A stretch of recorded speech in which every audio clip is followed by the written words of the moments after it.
Week 7 of fantasy football is here. Week 7 of the NFL and also Week 7 IDP rankings. You're probably curious who cracks the top 12 in Week 7 of fantasy football. Well, I've got your top 12 defensive linemen, linebackers, and defensive backs for this week and every week of the NFL season. So sit tight. Right after the intro, we'll jump right into it.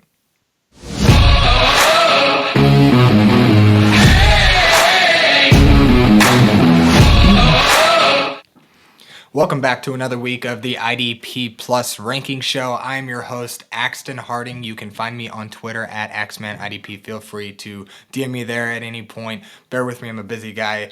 I may be a little bit delayed in getting back to you, so give me those questions early, but I will get back to you and I will go into great detail, and that's where I prefer to do a lot of my analysis. I have more time to kind of get back to you and do my research of my own to give you the best advice that I possibly can. And if you haven't noticed already, I'll do the same in the YouTube comments. So throw any and all questions in the YouTube comments as well, and I will get to them as often as I can. Yeah, feel free to keep the comments coming. I know we've kind of dropped a show so far this year on waiver wire. So if you have waiver wire questions, roster decisions, start sits, whatever it is, let's chat about it in the comments here, or DM me on Twitter, AxmanIDP. I'm not gonna waste too much time. Let's jump right into the rankings. Let's get into Week 7 defensive lineman rankings. We've got Nik Bonitto, Maxx Crosby, Byron Young, Brian Burns, TJ Watt, Jared Verse, Aidan Hutchinson, Harold Landry, Myles Garrett, Nick Herbig, Jeffery Simmons, and Yaya Diaby. Back up to the top, let's get to Nik Bonitto's matchup this week against the New York Giants and rookie quarterback Jackson Dart and the offensive line of New York, who has actually, I think, recently gotten back an offensive tackle, one of their starters. So that offensive line is looking a little bit better, but this this Denver Broncos pass rush is nuts. Over the last 3 weeks, Nik Bonitto has 13 tackles, 5 sacks, 3 tackles for loss, and 7 quarterback hits. He also leads the league with 8 sacks on the season. He is going scorched earth. He is definitely not letting up the gas pedal, and he is going to the floor with it.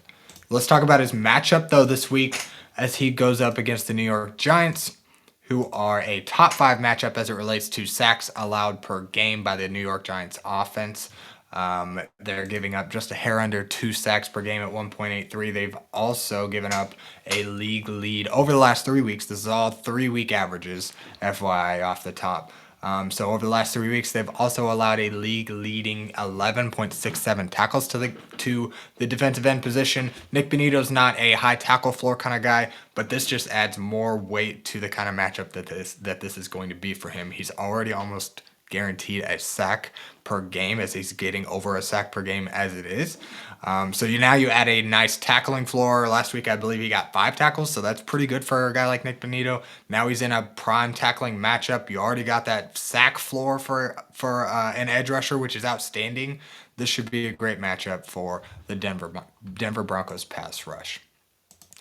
Then we've got Maxx Crosby at number 2 with Vegas Raiders defensive end, goes up against Kansas City. This is a divisional matchup.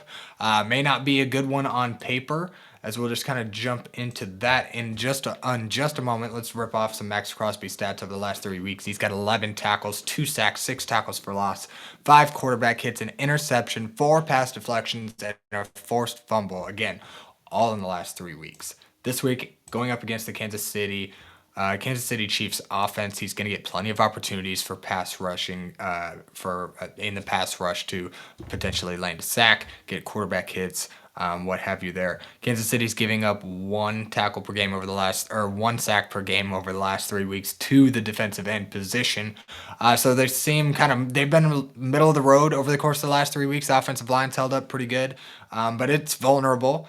The Vegas Raiders are nothing special in the secondary. I imagine Kansas City's going to be able to throw plenty early and often, but this is a team that's going to stay in it. The offense for Las Vegas is very competitive, so the Vegas Raiders often give Chiefs a fit. These games every year end up being closer than they probably should be because of the talent differential between these two teams. A Super Bowl contender and a team that hardly makes the playoffs in the last 20 years. So, but divisional matchups, these two teams have a beat on each other. So it ends up being a very competitive game, and Maxx Crosby, big players show up in big time. big time moments here. So I think Maxx Crosby should be in a plenty good position here to kind of rattle up Patrick Mahomes and try to just kind of disrupt things in that Kansas City offense. He also comes into a game where this team lets up a middle of the road 9 tackles per game. Maxx Crosby has a high tackle floor as it is. It doesn't matter matchup. Maxx Crosby is going to do his thing. So maybe a little bit capped max upside for him. But I think he's going to be heavily involved in a lot of the plays going on there in this matchup against Kansas City. He's going to have to do something in order for this team to be competitive, and he often does. As I mentioned, every year the Vegas Raiders give the Kansas City Chiefs a fit. Byron Young, number 3 edge rusher, our defensive lineman for this week, plays the Jacksonville Jaguars this week. He's got 17 tackles, 3.5 sacks, 3 tackles for loss, and 10 quarterback hits in the last 3 weeks. He was the top overall IDP last week and probably is one of the, if not the top overall IDP player in your league or many of our leagues at this point in the season. Byron Young has been very consistent and been treated very nicely by opposing offensive lines who tend to focus on Jared Verse and his pass rushing game. So now let's talk about LA Rams. They get a top 6 matchup as it relates to sacks given up. Jacksonville has given up 1.67 sacks to the defensive end position over the course of the last 3 weeks. They've also given up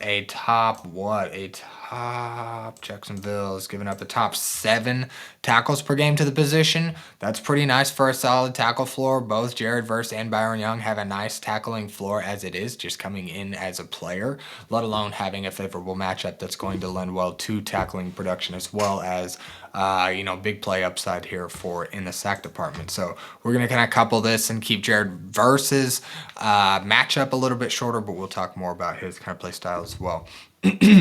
But yeah, LA is looking to be, this pass rush is much like the Denver Broncos, very heavy inside and out, not literally, but it's just very strong throughout the interior and the edges. One of the top pass rushes in the league. Brian Burns at number 4 this week goes up against the Denver Broncos, playing against Nik Bonitto. Obviously not at the same time, but playing in that game. He comes in with 15 tackles, 3 sacks, 4 tackles for loss, and 6 quarterback hits in the last 3 weeks. And this matchup against Denver is looking to be kind of a middling one as it relates to, let's just see here.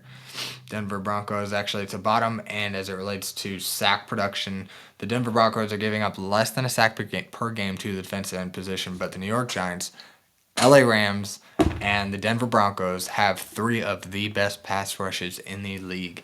They are probably 1, 2, and 3 in some way, and however you want to split them up, there are some fierce pass rushes all the way across that defensive line on all 3 teams. New York Giants often go against the grain when it comes to matchups, and Brian Burns has been hot this year. You kind of heard my stats. They're off the top. Tackle production is kind of middle of the road at just under 9 tackles per game over the course of the last 3 weeks. But I expect Brian Burns, he's been a constant disruptor in the backfield of opposing offenses. It doesn't matter what production they've given up to that point. This defensive line is hard to account for all the way across. So Brian Burns is often the one that gets to feast. So we still ride with him. Now we've got TJ Watt here at number 5. Goes up against Cincinnati with new quarterback Joe Flacco. He comes in with 15 tackles, 3.5 sacks, 3 tackles for loss, 7 quarterback hits, and an interception, 3 pass deflections, and a forced fumble recovery, all in the last 3 games. TJ Watt is, there's not a whole lot you need to say about him. You go look at the last, 5 years of stats, and you'll see he's either missed a year or he's been among the top end IDPs year over year that he's seen the end of the season. TJ Watt should be able to take advantage of most favorable matchups, and this one in particular, as it relates to sack production, Cincinnati's been middle of the road in sacks given up. Joe Flacco often knows how to kind of avoid pressure and get the ball out quicker than maybe a younger quarterback in Jake Browning. But Cincinnati's also given up over 1 1/3 sacks per game to the defensive end position. I think TJ Watt often will be the beneficiary of probably what will end up being multiple sacks because Nick Herbig, as you'll find out later on, is likely candidate to get back there and disrupt things. Pittsburgh is another one of those top end pass rushes, and you want to target players from those top pass rushes. Tackle production isn't as favorable as we'd like it because we've seen TJ Watt come into this game with about 4 to 5 tackle average, which has been above normal for him. But not really going to lend well to tackle production in this one. We'll just kind of have to see how the game plays out. It's going to be tough. It just depends on how Joe Flacco acclimates. He's got some very high-powered weapons, and if he can get the ball out quick and they can take advantage of the short area of the field, might be able to stay in this game. But I got a feeling Pittsburgh Steelers and Mike Tomlin are going to kind of shut down whatever they can with the Cincinnati Bengals offense and bring a lot of pressure, a lot of blitzes and stuff in this game just to kind of throw Joe Flacco off and try to get him to pass it even faster. Just try, you know what I mean? Just try to get in his head and get him overthinking things. So nonetheless, TJ Watt is often going to be the first one to get a crack at the quarterback there, and if he doesn't land one, he's going to find you a way to get points. Jared Verse, another one of these guys who just finds a way to get back to the quarterback. He plays the Jacksonville Jaguars, same as Byron Young. He comes in with 17 tackles, 2 sacks, 4 tackles for loss, 11 quarterback hits. These guys got 22 quarterback hits in the last 3 weeks between the two of them. 2 forced fumbles to go with all of that production as well. Jared Verse has lit up the scene in the last several weeks. Had a little bit of a slow start, but he's come on strong the last several weeks. Him and Byron Young have been able to feast, and he's regularly getting back to the quarterback. If he's not able to land a sack, he's able to get you points in the quarterback hit and tackles for loss department. So you're looking pretty good there with Jared Verse. And again, that Jacksonville offense is fairly generous to opposing defensive ends, as it ends up being a top 6 matchup, giving up 1.67 sacks per game to the position over the course of the last 3 weeks, and a top 7 matchup as it relates to tackle production over the last 3 weeks. Love this matchup for the LA Rams. Aidan Hutchinson of the Detroit Lions faces the Tampa Bay Buccaneers this week. He comes in with 10 tackles, 4 sacks, 4 tackles for loss, 9 quarterback hits, and 3 forced fumbles in the last 3 weeks. If we want to talk about his matchup here against Tampa Bay's offensive line is pretty stingy, not really giving up, but a half sack per game to the defensive end position through the last 3 weeks. He's also not got a high floor for production available as it relates to tackles, but Aidan Hutchinson has been great the last 3 weeks. Again, those 4 sacks, 4 tackles for loss, 9 quarterback hits, 3-4. He's able to add to your team week in and week out, whether or not he's just landing 5 sacks a game. Quite a bit of an exaggeration there. He doesn't really need to get a handful of sacks every week to be able to be productive for your IDP team. So, Aidan Hutchinson this week, I think, is going to have to be competitive. This Detroit versus Tampa Bay game should be a good one. And those high stakes games with good teams playing one another often end up being kind of an outlier as it relates to production on both sides of the ball, especially in IDP. There's just a lot more successful offense, a lot more chances being taken, and a lot more involvement by the big players on both sides of the ball, on both defenses. So I like this one for Aidan Hutchinson. He ought to be just fine for you this week, even though the matchup doesn't present as a tasty one off the top. Now let's talk Myles Garrett against Miami this week. He comes in on quite a super quiet stretch. Kind of putting him in timeout here out of the top 5 for what I believe is the first time or one of the few times. So we are not, the bottom end of the top 12, we're moving Myles Garrett down just because 7 tackles, 1 tackle for loss, 2 quarterback hits in the last 3 weeks is not going to cut it for us. But you can't sit Myles Garrett. You're not going to rank him any less than a defensive lineman 1, because as soon as you do, he's going to go off for 3 sacks, 5 tackles, 2 strip sacks, 2 strip sacks, forced fumbles, a return. I mean, he has a ceiling that is insane. And this week against Miami, they've been somewhat stingy against opposing defensive linemen, but they're still kind of middle of the road. They're giving up about a sack per game over the course of the last 3 weeks. There hasn't been a lot of tackling production on the table, but Myles Garrett isn't one of these guys bringing a lot of tackles to the table. But Either way, Miami has been known to be vulnerable, and I believe Cleveland will be able to remain competitive. This defense has been able to kind of take advantage of a lot of offenses that are normally pretty high in production and kind of bring them down to size, even though their offense is led by a rookie quarterback who isn't really having a great season by any stretch of the imagination. He's just kind of been thrown out there.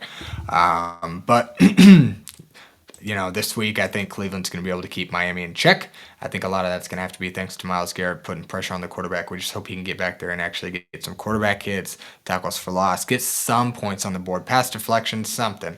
Get us something, Myles Garrett. We got to see some sort of sign of life, man.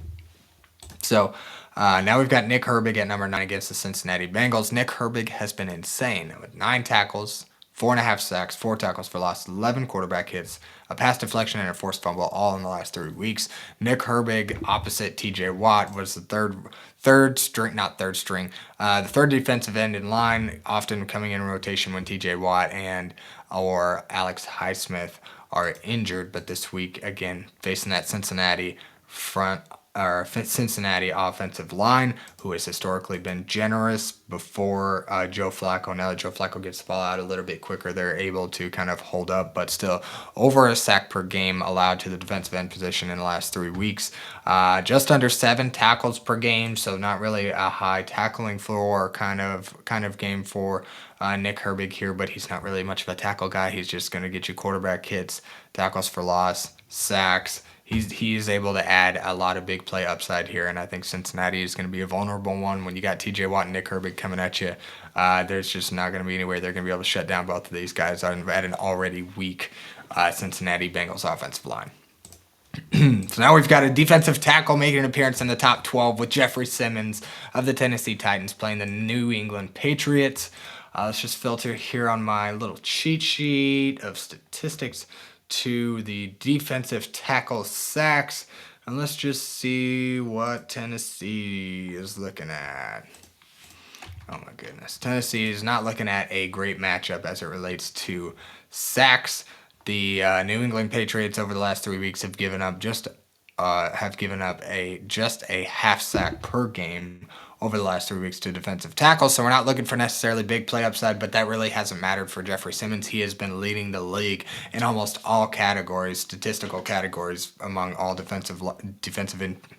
interior defensive linemen as it relates to pass rush metrics, the pressures, the quarterback hits, the hurries, and then the conversion rates as well, tackles, all of it. Jeffery Simmons has been awesome for the defensive tackle position, but we're not necessarily looking at a lot of opportunity for big play upside here as it relates to New England and their production given up. But again, it really doesn't matter for a guy like Jeffery Simmons. He's going to find a way to add that big play upside, whether it be tackles for loss, quarterback hits, sacks. He's a guy who's going to be able to find a way to score. So far this season, he's done it week in and week out. This matchup does present the top matchup for tackling production, so we do have a high floor of tackles there, and then any big play upside we can get on that is just icing on the cake. So I think this high tackle floor coming into the game, and then mixed with Jeffery Simmons' already high tackle floor, is going to marry very well for a nice matchup against New England this week. Tennessee's going to need to put some pressure on Drake May to kind of slow him down.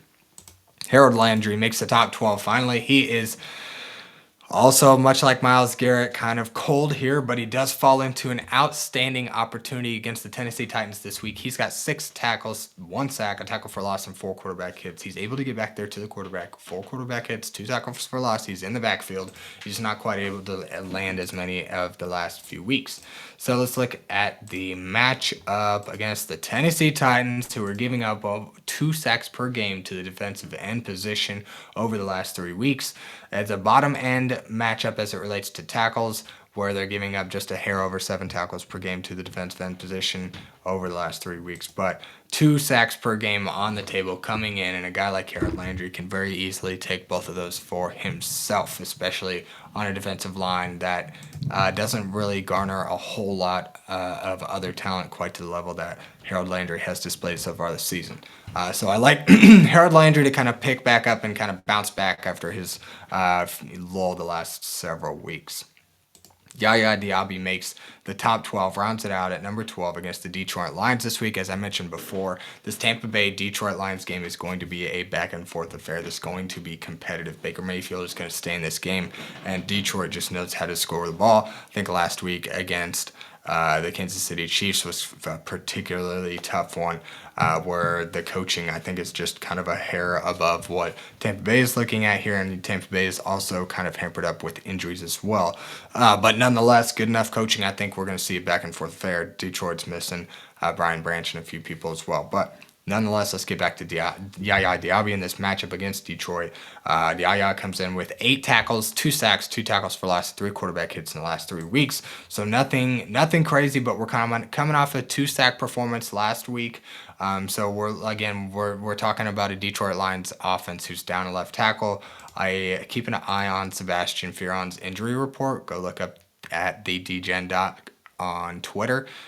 He does an injury report every day, just kind of give you an update on what important players are down and not practicing or looking towards trending to play.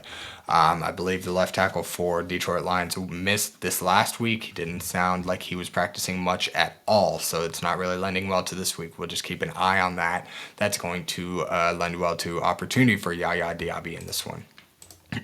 But, it's not really, Detroit offensive line is somewhat vulnerable here, where they're giving up 1.67 sacks per game, so almost just under 2 sacks per game to the defensive end position. So Yaya does have some opportunity here on the table, and he's a guy who can go out and get it, but he just hasn't presented a consistent floor here for us in IDP so far this season. But there's some opportunity here in what projects to be a big matchup. Tampa Bay is going to have to put pressure there on Jared Goff and kind of force him to get the ball out quick. They're not gonna want to give him time to let Jameson Williams get open or Isaac Tisla down the sideline and give him time to just launch one or a few and just kind of take deep cuts. They're gonna have to get back there and mix and put pressure on Jared Goff. So I think Yaya is a likely beneficiary. We just hope that he can get back there and actually put some box score production on our team this week, or on our rosters. So let's get into linebackers. Time for some linebackers, top 12 linebackers for Week 7. We've got Foyesade Oluokun, Jordyn Brooks, Zack Baun, Ernest Jones, Patrick Queen, Nate Landman, Jamien Sherwood, Devin White, Bobby Okereke, TJ Edwards, Mack Wilson Sr, and Lavonte David to round out the top 12. So let's go back up to the top and talk about some Foyesade Oluokun. Plays the LA Rams this week. He comes in with 30 tackles, a tackle for loss, a quarterback hit, a pass deflection, and a fumble recovery, and a forced fumble, all in the last 3 weeks. This week, he enters a matchup against the LA Rams, who are giving up. I mean, it really doesn't matter what kind of matchup he's looking at. Foye is going to put up 10 or more tackles per game. It's a matter of whether it's the case here is not a matter of if he will produce. It's just how much will he put up big play upside, or will he just kind of sit on his 15 or 10 to 15 tackles per game? The matchup against the LA Rams presents about 15 tackles per game available to the linebacker position. I think we're going to see a lot of Kyren Williams. LA is pretty high-powered, but Jacksonville has been a pretty stout team overall, been able to remain competitive, and I think that's going to lend well to Foye. So we're not going to go into too much detail. I would not sit Foye unless we see some sort of catastrophic failure. So he will remain atop the rankings for much of the season. Jordyn Brooks makes number 2 here against the Cleveland Browns this week. He has 30 tackles, half a sack, a quarterback hit, and a fumble recovery all in the last 3 weeks. This matchup against the Cleveland Browns tends to be a good one over the last 3 weeks, though. We've seen the Cleveland Browns give up 17 1/3 tackles per game to the linebacker position, but they've also given up just under a sack per game to the position too. Jordyn Brooks does rush the passer. He does get in on that pass rush. So maybe with Tyrell Dodson kind of coming back from injury, from that concussion, perhaps there's some pass rush opportunity here for Jordyn Brooks to get some big plays, maybe even a pass deflection, as the team is giving up just under a pass deflection per game as well to the linebacker position. So Jordyn Brooks, again, one of these guys who kind of lives and breathes in double-digit tackles. It's just a matter a matter of whether or not he gets a big play or not.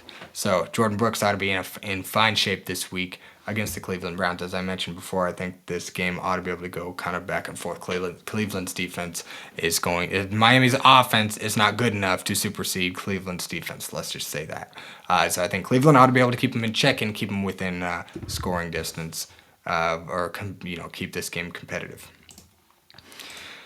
Zack Baun comes in at number 3 against the Minnesota Vikings this week. He has 26 tackles, 2 sacks, 2 tackles for loss, 2 quarterback hits, and a forced fumble in the last 3 weeks against the Minnesota Vikings, which presents a top 5 matchup for opposing linebackers. They're giving up over 20 tackles per game to the linebacker position.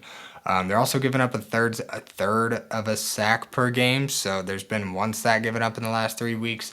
Perhaps there's some big play upside there for him. He's a guy who does also get in on the pass rush game, but he also has that high tackle floor coming into the matchup, and he already gets a tasty matchup. Bump that up. He should have a pretty super week, even on tackles alone, against the Minnesota Vikings. So I like Zack Baun, particularly for week 7. Now we've got Ernest Jones at number 4 against the Houston Texans.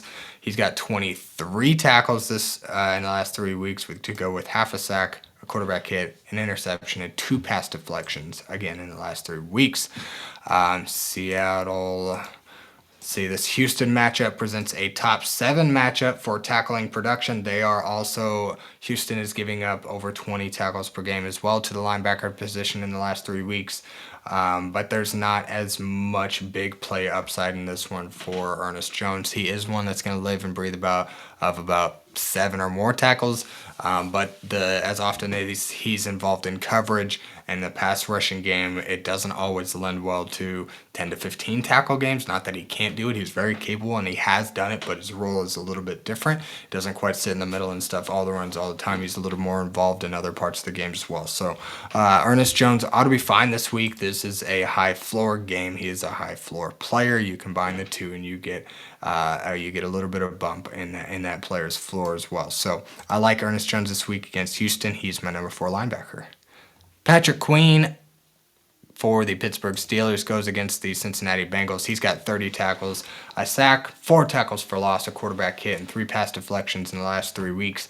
This matchup against Cincinnati presents a top 10 matchup for tackle production allowed to 2 linebackers, 18.67 tackles on the table for Patrick Queen in this one against the Bengals. There's also some big play upside here where the Bengals have thrown a pick in the last 3 weeks. They've also allowed a pass deflection per game.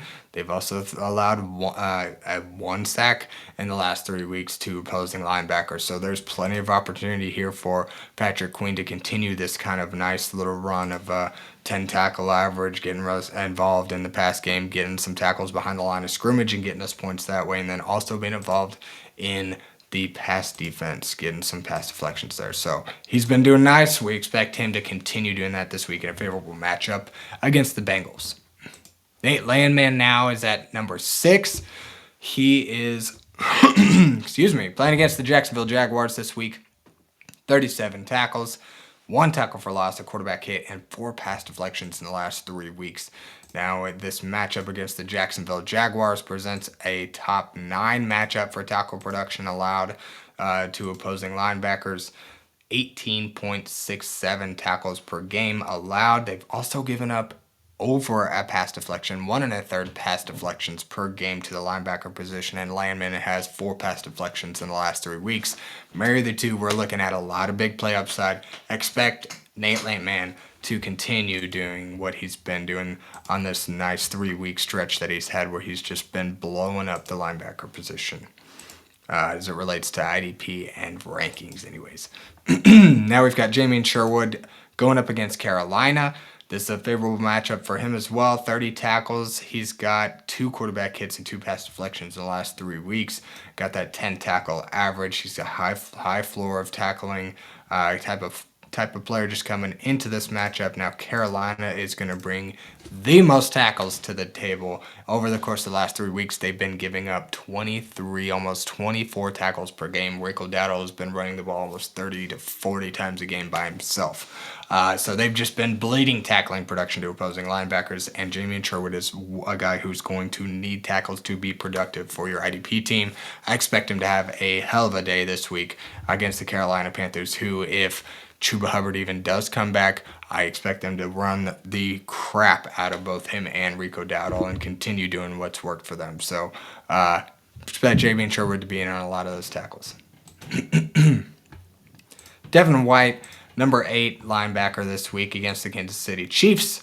Kansas City Chiefs don't present a particularly tasty matchup as it relates to tackling production, but it is top 11, so top end anyways. They're giving up 18.67 tackles per game to the linebacker position, and as I mentioned, this divisional matchup against the Vegas Raiders ought to be a back and forth affair, and I think it's going to be more competitive than what I would like personally as a Chiefs fan, unfortunately. But I am willing to admit that they do give us fits every year. This Vegas team just somehow knows Kansas City, and I'm always I usually have a sense of peace because the offense really isn't ever that good. But now they probably have the better offense than they've had in quite some time. So we'll just kind of see how things end up shaking out. But this ought to be a pretty good game. There's some big high floor play here for Devin White to kind of keep doing what he's doing. Maybe some opportunity getting on some pass rush and some of the pass rush as well.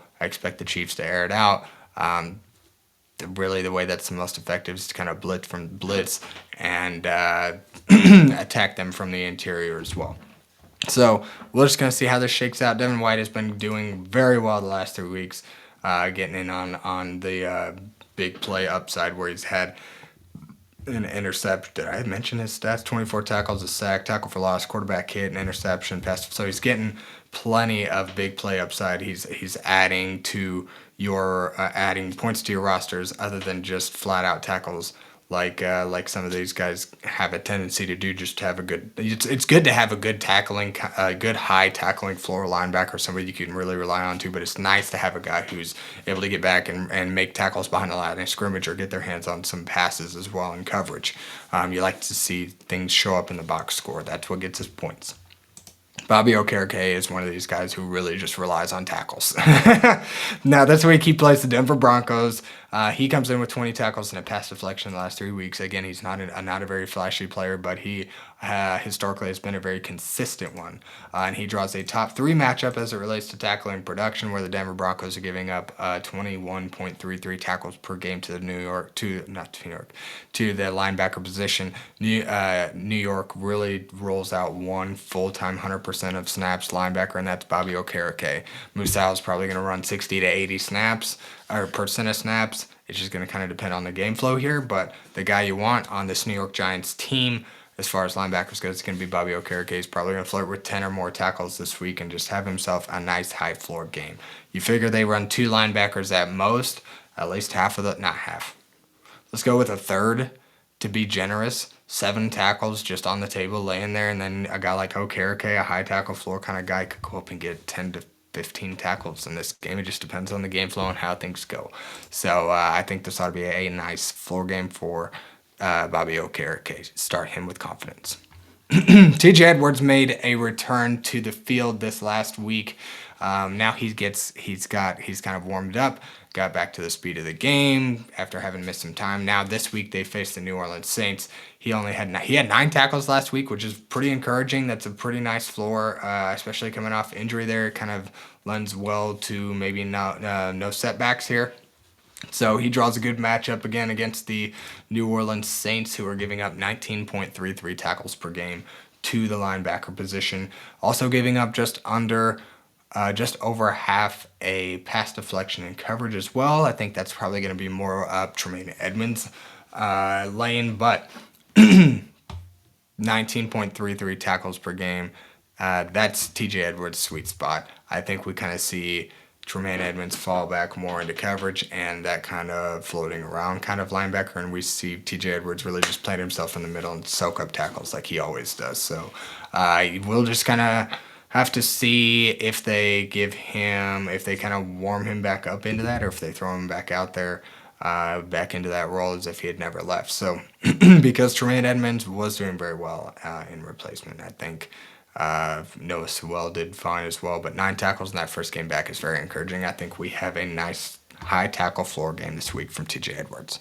Mack Wilson Sr. has been great this season. He's my number 11 linebacker this week against the Green Bay Packers. He's got 22 tackles, a tackle for loss, an interception, and 2 pass deflections in the last 3 weeks. This matchup against the Green Bay Packers presents a top 4 matchup for tackle production allowed. 21 tackles per game allowed. They run the crap out of Josh Jacobs. They're going to continue to do what works, and against a vulnerable Arizona defense, I expect them to continue to run the ball. Green Bay is likely to get up early and just run Josh Jacobs and their running backs the rest of the game. It's probably why we've seen 21 tackles per game given up to linebackers in the last 3 weeks by this offense.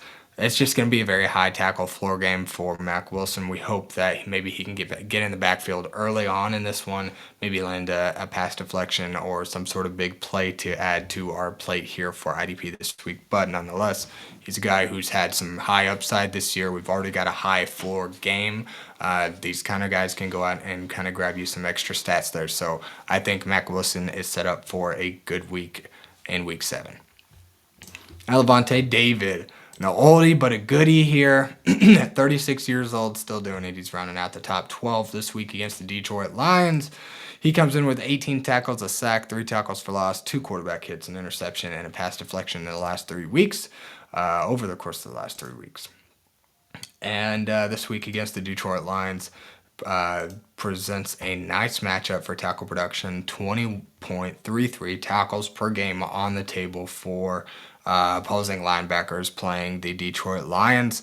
That is over the last 3 weeks. So he should have a high floor of tackles available, but he's going to be in a little bit more on the pass rush. So maybe the higher tackle numbers might go to Servassier Dennis. But there should be, nonetheless, it's going to be this Tampa Bay Detroit game is going to be a competitive one. I expect Lavonte David to be in on plenty of blitzes. That's what you do against good teams, especially when you don't have quite the pass rush that you would like. You send some blitzes and give the offensive line some different looks. And Lavonte David is one of the best in coverage, one of the best pass rushing linebackers in the league, and always has been, and he's still producing at a high level. So he'll find a way to put points on the board, and I like this matchup against Detroit. I expect this to be a very back and forth game, which always lends well to IDP production. So let's end it out here with the defensive backs. We've got top 12 defensive backs for week 7. So let's rip it off here. We've got Derwin James Sr., Tykee Smith, Kam Curl, Devon Witherspoon, Nik Cross, Talanoa Hufanga, Paulson Adebo, however you like to say it. Maybe I should have Googled that one first.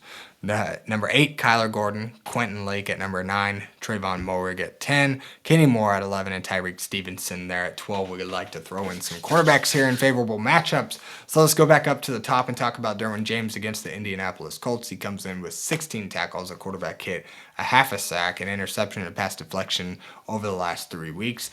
This matchup against the Indianapolis Colts presents a nice one. It is actually the top matchup as it relates to tackle production to opposing safeties. The Indianapolis Colts are giving up 18.3 tackles per game to safeties over the last 3 weeks on average. So we already come in with a high floor of tackles available on the table for Derwin James. He's already a high floor player. I think we just have an outstanding potential here for a big game from Derwin James against the Indianapolis Colts. And again, I think this is going to be a good one. Indianapolis has been solid, and the Chargers have great coaching, great players. They've been able to kind of smack teams in the mouth a little bit, but they've kind of fallen back with the injuries they've had. We'll kind of see how some of those injuries shake out. If they get an offensive lineman back or two this week, that would help them be a little more competitive in this one. But again, I think it's going to be a back and forth game. This ought to be a great matchup overall. I'd say Indianapolis might come away with it if Chargers can't get some of those important pieces back. But no less, this presents an outstanding matchup for Derwin James right off the rip. And also 2 pass deflections allowed in coverage per game to opposing safeties to go with 2/3 of an interception on average per game. So we're looking at, 2 interceptions to safeties over the last 3 weeks. Looking pretty good. 2 out of 3 there. We've got some big opportunity, high floor tackles here, and then some opportunity for big play in the pass game as well, or in coverage. Excuse me. Now we've got Tykee Smith at 2. He plays the Detroit Lions this week. We've got a lot of players from this Tampa Bay team this week against Detroit. We just like high-powered offenses and playing the IDPs against them because successful offenses lead to production for opposing IDPs. Now we've got Tykee Smith at 21 tackles, 5 pass deflections, and fumble recovery over the last 3 weeks. This Detroit Lions matchup presents, let's see, where was it? Detroit, yeah. Top 10 matchup for tackle production to opposing safeties.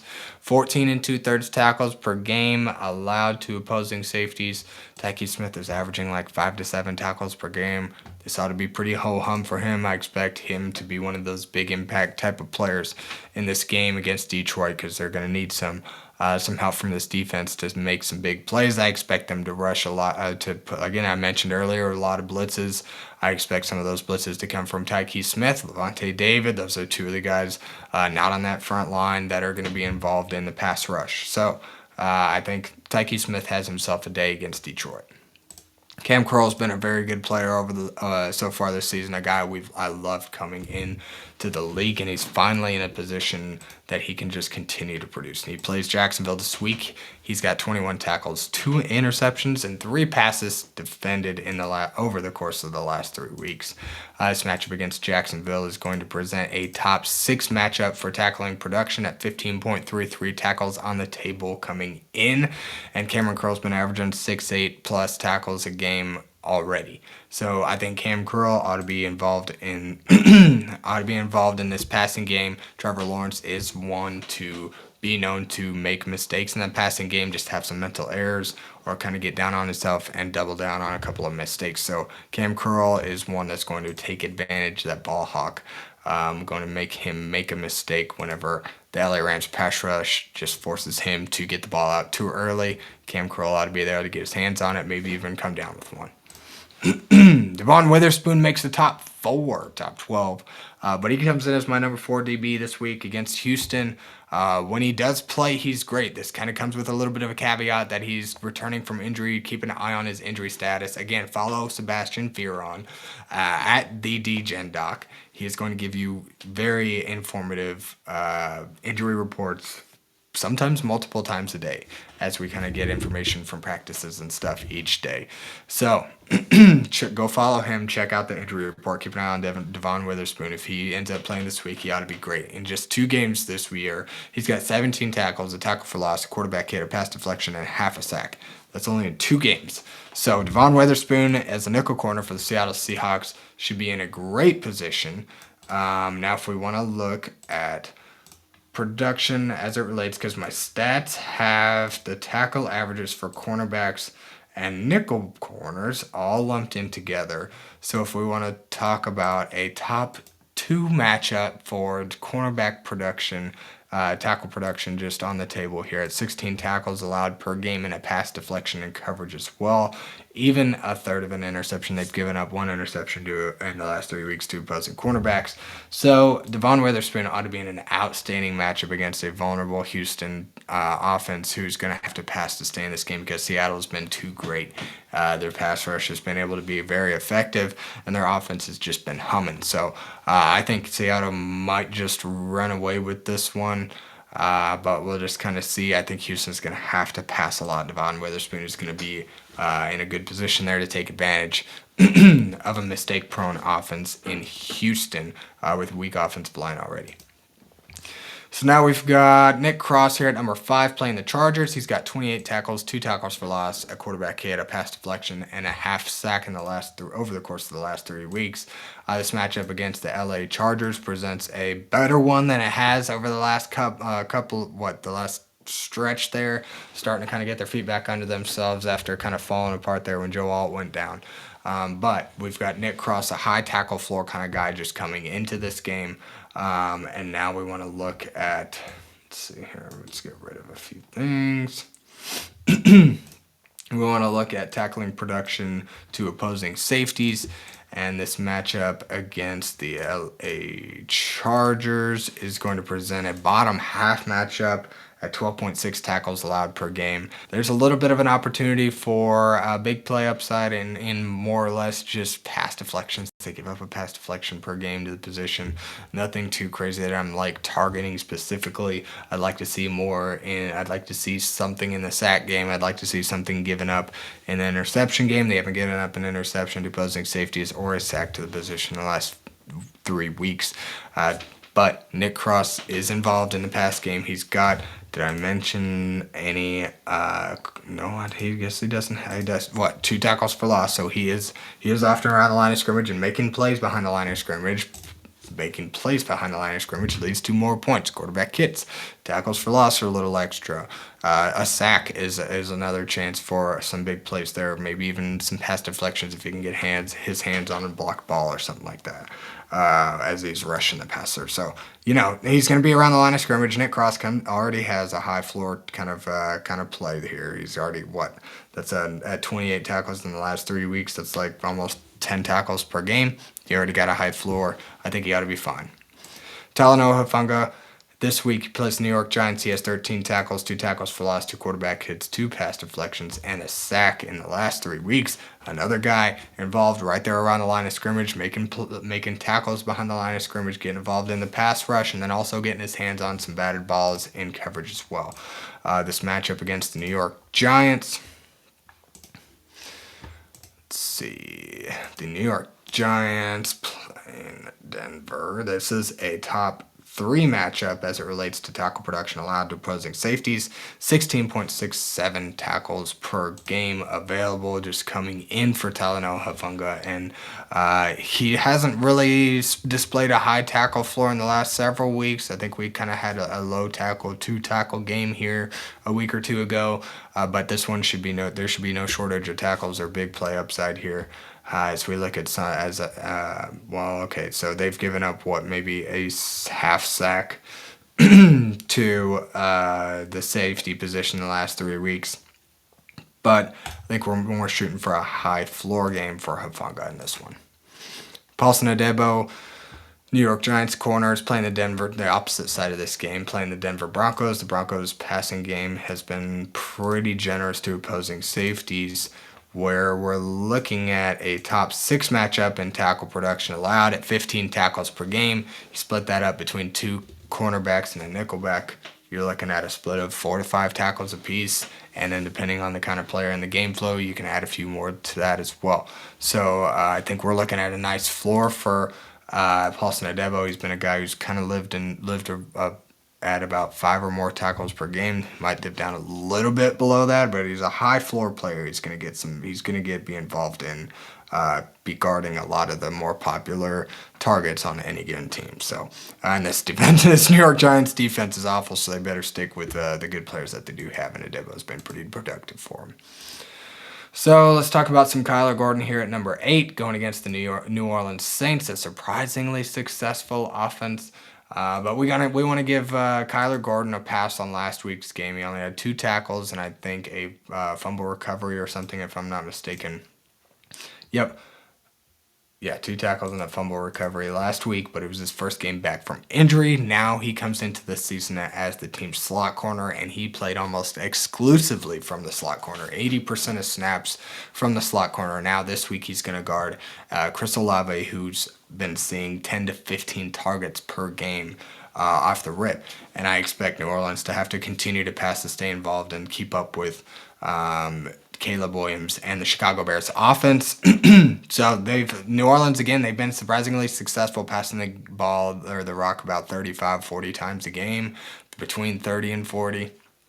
And they've been doing pretty well. It's not like they're throwing the ball 40 times and completing 20 passes. It's been pretty productive offense. They've been able to march downfield and kind of make some plays there, big plays. And, they've been able to kind of take jabs on teams and not been all that successful in terms of winning games. Spencer Rattler isn't a game manager like that, but he's been able to, sustain some long drives and get down at least within scoring position. So, I like this matchup for Kyler Gordon, guarding Chris Olave for much of this game from the slot. Quentin Lake at number 9 plays Jacksonville. He's got 26 tackles, a tackle for loss and interception, 2 pass deflections, and a fumble recovery in the last 3 weeks. I like the safety matchup for this game against Jacksonville. And let's see, matchup for safety tackles. I think I mentioned it off the rip. It's going to be a top 6 matchup for tackle production allowed at 15.33 for opposing safeties. So I think he and Kam Curl ought to be able to feast in this one. 2 guys who already have a high floor for tackles coming in. And we just hope that they can maybe buck the trend of Trevor Lawrence not having thrown an interception to his safeties. These guys have been ball hawks this year. They both have multiple interceptions. So I think Quentin Lake and Kam Curl ought to be able to get involved and have themselves both a nice game this week. I think they're both often kind of back and forth around the line of scrimmage too.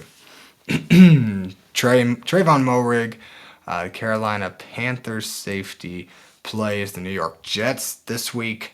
Tre'Von Moehrig is a high floor player. I think he had a dud last week, which isn't always the norm for him. He's usually, if anything, just going to get you a nice floor of tackles. But he's got 14 and 4 tackles for loss on a quarterback hit in the last 3 weeks. Those 4 tackles for loss just proves to you he's playing a lot around the line of scrimmage and being involved in the pass rush. These guys lining up around the line of scrimmage are the more valuable strong safeties in the league.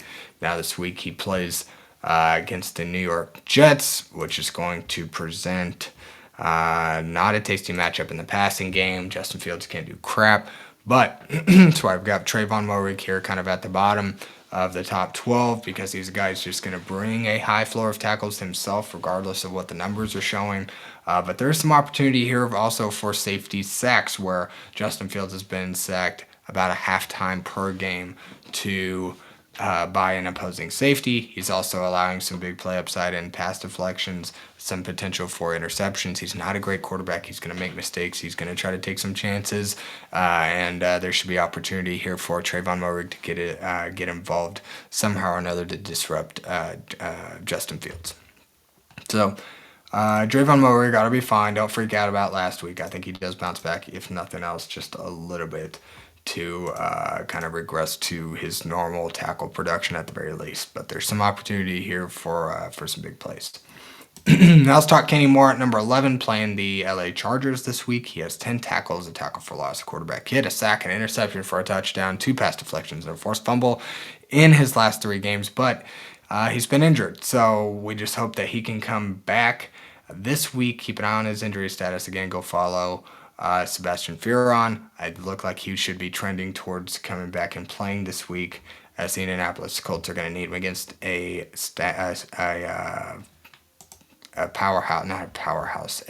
competitive team in the LA Chargers. So now let's go just kind of check out the cornerback production, because I mentioned earlier, just wide corners and then also nickel corners is kind of what I have my tackle stats here. It's all lumped together. So we're playing the LA Chargers, looking at a top 11 matchup, 13.33 tackles per game allowed to opposing cornerbacks over the last 3 weeks. Should be plenty of snaps. You should be able to be on the field a healthy amount here, and there's even some big play upside where they're giving up 2 pass deflections and 2/3 of an interception. So it looks like they've given up 2 interceptions the last 3 weeks to opposing cornerbacks. Justin Herbig has can make mistakes. Going to throw into some tight windows. Kenny Moore is one of the best nickel corners in the league. And he's almost just a weekly streamer no matter what as that nickel corner for Indianapolis. So Kenny Moore ought to be fine this week against the LA Chargers. I like him for a top 12 performance. Tyrique Stevenson, again, another cornerback here against the New Orleans Saints. I like these defensive backs going up against New Orleans. Again, that high-volume passing offense, even though it's not the best in the league, they're able to complete passes, and they're able to kind of air it out and stay competitive. Tyrique Stevenson comes in with 12 tackles and interception, 4 pass deflections, a forced fumble, and 2 fumble recoveries over the last 3 weeks.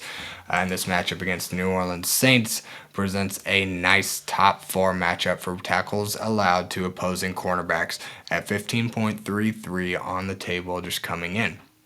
Now, the New Orleans Saints have also given up a sack to opposing cornerbacks in the last 3 weeks. Just 1 sack in the last 3 weeks. They've given up over a pass deflection and a third, just over 1 pass deflection in coverage as well. So there's opportunity for defensive backs to take advantage of an inexperienced quarterback here. And nonetheless, Tyrique Stevenson ought to be him and Kyler Gordon ought to be pretty heavily involved in this one against New Orleans. So I love this matchup for the Chicago Bears corners. So I think we're going to have to cut it off. So thank you, everybody, for tuning in.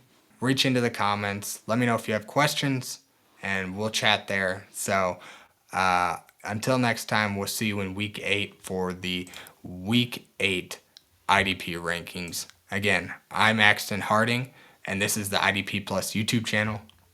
Peace out. We'll see you next time. Thank you for watching the IDP Plus YouTube network. If you enjoyed this video, give it a thumbs up and don't forget to subscribe to our channel. Be sure to tap the bell icon to get notified whenever we upload new content.